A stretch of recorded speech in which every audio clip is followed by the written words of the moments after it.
Hello, Gary Crowley here with DoItYourselfJointPainRelief.com, and today we're going to show you some lower back pain stretches.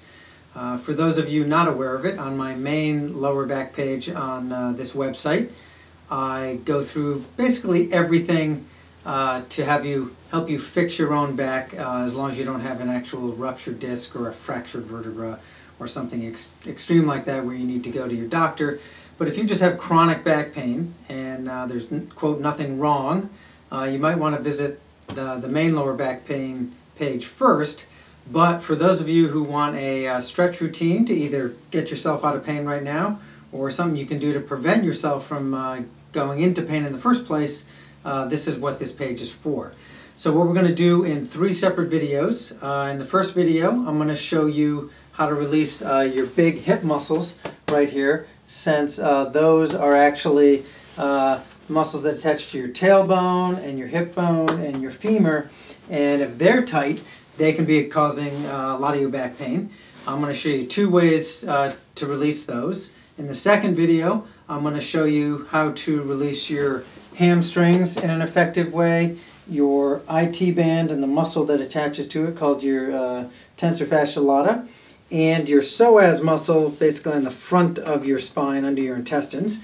And then in the third video, I'm going to show you how to release your actual lower back muscles, your quadratus lumborum muscles. So I do recommend that you do the stretches in the order I'm giving them to you, because if you don't undo the big strong muscle groups that are tight first, the lower back muscles themselves will be less likely to let go, since they will still be in a tug-of-war with bigger, stronger muscle groups. So first things first, how to release basically your hips that are yanking on your tailbone and yanking on your hip bone and potentially causing your low back pain. The first one I want to show you is what I call a reclining hip stretch.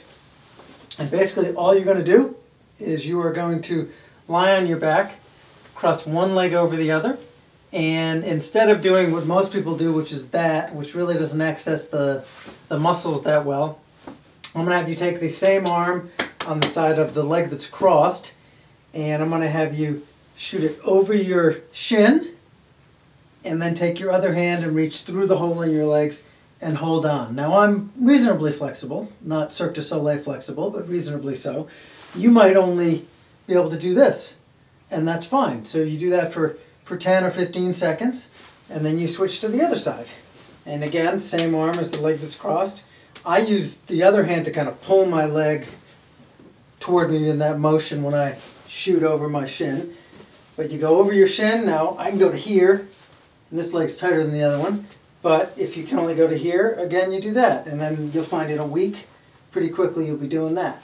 And then if you switch back, you'll find this one's a little freer for that one being stretched, and then you switch back, and this one's a little freer again for the other one being stretched. And if you go back and forth, they'll let go pretty well and pretty quickly. So that's stretch 1 for your hips, and then stretch 2, which gets at them a little differently, gets at a little, this next one gets at a little deeper set of muscles. I really like this stretch. So it's, if you put your legs at 90 and 90, and you sit in this kind of weird position, all you're going to do is you're going to lean forward over your shin here. And as you lean forward over your shin, you'll feel it in your butt and your hamstring. You never want to feel this in your knee. If you feel it in your knee, move your foot up or down somewhere where you don't feel it in your knee. But what you'll do is, if you investigate a little bit, you'll find, like, I don't have much of a stretch there, a little bit of a stretch there. If I start aiming toward my ankle bone, like I'm going across it, I get a nice deep stretch, basically both in my inner thigh here and deep in the muscles that attach to the top of my femur. And this is a great stretch for low back pain. If you do this, and again, just like the other stretch, then you switch it up, do a little bit with this one, and you switch it up, and you do a little longer than that. But if you switch back and forth, you'll find that, again, as each side lets go, it helps the other side let go a little bit, because they do play off each other. And again, you never want to feel it in your knee. If you do, move your foot accordingly. So those are very important stretches to release the big, strong muscle groups here. And in video 2, I'm going to then show you how to release your hamstrings, the side of your leg, and your psoas. And in video 3 we're actually going to stretch these so that they can be free now that everything that is yanking on them has been already released. So thank you for your time. Play with those, and I will see you on video 2. Thanks.